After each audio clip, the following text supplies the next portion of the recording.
اپنے کندھوں پہ بوجھ اٹھائیں گے تو قوم اٹھے گی نا. یہ تو نہیں ہو سکتا کہ میں اپنے تنخواہیں بڑھاؤں, میں اپنے پرکس پریویلیجز بڑھاؤں, اپنے آپ کو مراعات یافتہ مزید کروں اور عوام کو ایسے ہی چھوڑ دوں.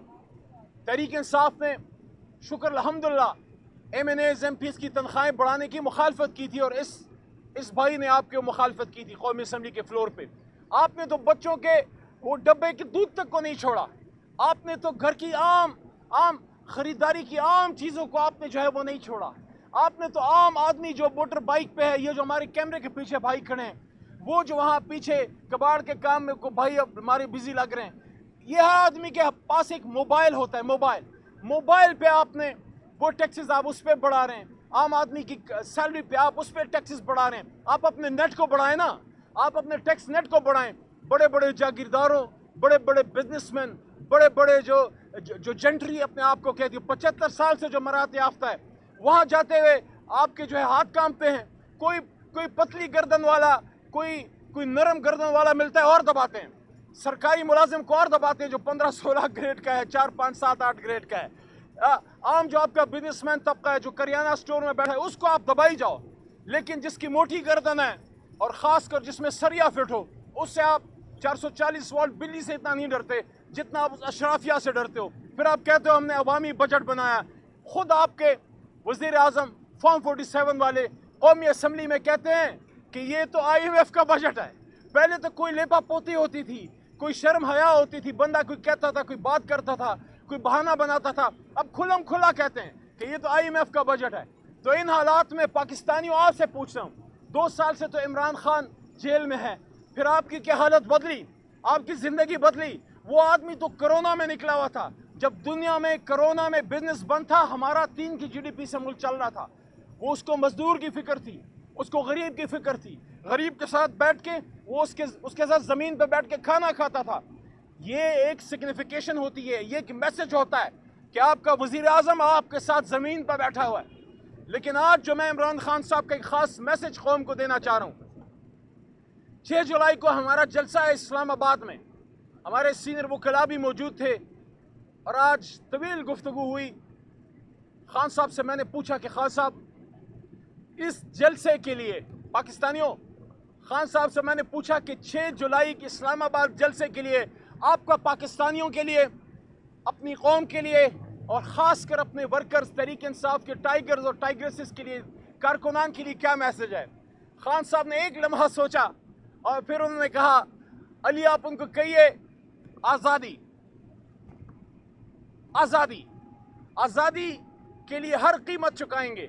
اور انہوں نے کہا رول آف لا, اور پھر حضور نبی کریم صلی اللہ علیہ وآلہ وصحبہ وسلم کا حوالہ دیا اپنے میسج میں کہ حضور صلی اللہ علیہ وآلہ وسلم نے فرمایا تھا کہ تم سے پہلے بڑی قومیں اس لیے تباہ ہوئیں کہ طاقتور کے لیے قانون اور ہوتا تھا اور کمزور کے لیے اور ہوتا تھا. تو خان صاحب نے مجھے کہا کہ علی پاکستانیوں کو کہو کہ ہماری سٹرگل رول آف لا کی ہے کہ طاقتور کو قانون کے نیچے لائیں. تو 6 جولائی کے جلسے کے لیے عمران خان کا میسج ہے کہ یہ جولائی حقیقی آزادی کے لیے ہے, یہ جلسہ 6 جولائی کا, اور ساتھ ساتھ ہماری سٹرگل قانون کی حکمرانی کے لیے ہے, رول آف لا کے لیے ہے, جہاں طاقتور اور کمزور قانون کے سامنے برابر ہوں گے. جس طرح حضرت عمر فاروق رضی اللہ تعالیٰ عنہ فاروق اعظم نے فرمایا تھا, اور اکثر عدالتوں میں لگا ہوتا ہے کہ میرے لیے سب سے طاقتور سب سے کمزور ہے اور سب سے کمزور سب سے طاقتور ہے. اللہ تعالیٰ ہمیں ان بڑی ہستیوں کے نقش قدم پہ چلائے جن کی بات عمران خان کرتا تھا, جس کو آپ نے آج جیل میں ڈالا. وہ وزیر اعظم کی کرسی پہ بیٹھ کے قوم کو ایڈریس کرتے ہوئے کہتا تھا کہ پاکستانیوں, نوجوانوں, آپ حضور صلی اللہ علیہ وآلہ وسلم کو فالو کرو, ان کی سیرت کو فالو کرو. اور اسی لیے آج میں نے خان صاحب کو یہ بات پھر یاد دلائی کہ خان صاحب وزیر اعظم ہاؤس میں جب فارم 47 کے وزیر اعظم شہباز شریف صاحب تشریف فرما تھے, ان کی موجودگی میں نے یہ بات کی, آپ کا حوالہ دیا کہ اسی ہال میں اللہ کے 100 ناموں کے نیچے جب امت مسلمہ کی لیڈرشپ کو عمران خان نے اکٹھا کیا تو عمران خان صاحب نے ایک بات کی امت مسلمہ کو کہ آؤ مسئلہ فلسطین, مسئلہ کشمیر اور امت کے مسائل پہ ہم ایک اسلامک بلاک بنائیں. اور اس وقت میرے کان کھڑے ہو گئے کہ ابھی عمران خان کو نہیں چھوڑیں گے. یہ بات میں نے قومی اسمبلی میں بھی کی اور آج عمران خان صاحب کو یاد دلائی. تو انہیں تھوڑا سا تبسم کیا, مسکرائے, ان کو بات یاد آئی. انشاءاللہ جلد خان صاحب ہمارے بیچ ہوں گے. ہمیں حوصلہ نہیں ہارنا, مشکلات بہت زیادہ ہیں لیکن 6 جولائی کے لیے ہم نے نکلنا ہے. پاکستانیوں جہاں بھی ہو, آپ نے اس جلسے کو اگر ہوتا ہے انشاءاللہ جو ہونے والا ہے, آپ نے کامیاب بنانا ہے. کیسز کے فیصلے قریب ہیں, ہم پر امید ہیں کہ عدت کا کیس نزدیک ہے, اس کا فیصلہ نزدیک ہے. آج ریزرو سیٹ کا کیس بھی سپریم کورٹ میں سنا گیا. لگتا ہے 1 یا 2 پیشیوں میں اللہ کے کرم سے, اللہ کے حکم سے ایک انصاف پہ مبنی فیصلہ آئے گا پاکستان کی سب سے بڑی عدالت سے. قادر ٹرسٹ کیس بھی نزدیک ہے, اور الحمدللہ صد الحمدللہ عمران خان صاحب نے کوئی کرپشن نہیں کی, ان نے کوئی ظلم نہیں کیا, کوئی پراپرٹیاں نہیں بنائی, کوئی پاکستان سے باہر اثاثے نہیں بنائے. لے دے کے ان کے پاس کیا ملا؟ عدت کیس. 1500 سال میں زنا پہ سزا سنی تھی لیکن نکاح پہ سزا نہیں سنی. جو یہ فسطائی اور ظالم حکومت کر رہی ہے کہ نکاح پہ سزا دینا چاہ رہے ہیں, انشاءاللہ ان کو اپنے ان مذموم اور قابل شرم جو ان کے مقاصد ہیں, جو ان کے عزائم ہیں, ان میں ناکامی ہوگی. خان صاحب کا پیغام یاد رکھنا پاکستانیوں آج کا, کہ عمران خان کا پیغام ہے آزادی کا اور رول آف لا کا, کہ طاقتور کو قانون کے سامنے ہم نے برابر کرنا ہے کمزور کے, کہ عام پاکستانی اور طاقتور ترین شخص عدالت اور قانون کے سامنے ایک ہوں. بہت شکریہ. اچھا علی محمد خان صاحب یہ بتائیے گا, ایک تو کانگریس نے جو قرارداد پیش کی ہے اس کے اوپر بھی آپ کے اوپر یہ الزامات لگے کہ آپ نے لابنگ کی, اور دوسرا یہ بتائیے گا کہ پارٹی کے اندر جو اندرونی اختلافات ہیں جس کا عمران خان خود بھی اکثر تذکرہ کرتے ہیں, اور 6 جولائی کو آپ جلسہ کرنے جا رہے ہیں, تو بتائیں کہ اس جلسے سے پہلے آپ یہ اندرونی اختلافات جو وہ ختم کریں گے. 2 گروپس جو ہے جن کا نام لیا عمران خان نے کہ وہ 4 جولائی کو ان کو اڈیالہ جیل عمران خان نے طلب بھی کیا ہوا ہے, یہ کون کون سے گروپس ہیں اور ان کے مفادات کے ہیں؟ بھائی جان آپ تو خود اندر تھے اور آپ کی موجودگی میں خان صاحب نے ان کا جواب خود دیا. ان کا جواب بھی آپ کو سنا دیتا ہوں کہ خان صاحب نے پہلے تو یہ کہا کہ جو ان کا کانگریس ہے اس کو آپ مینیپولیٹ نہیں کر سکتے. خان صاحب کے الفاظ تھے کہ وہاں اسرائیلی لابی سب سے مضبوط ہے, وہ بھی نہیں کر سکتی, تو ہم نے کدھر سے کر دیا. وہ تو خان صاحب تو جیل میں پڑے ہوئے.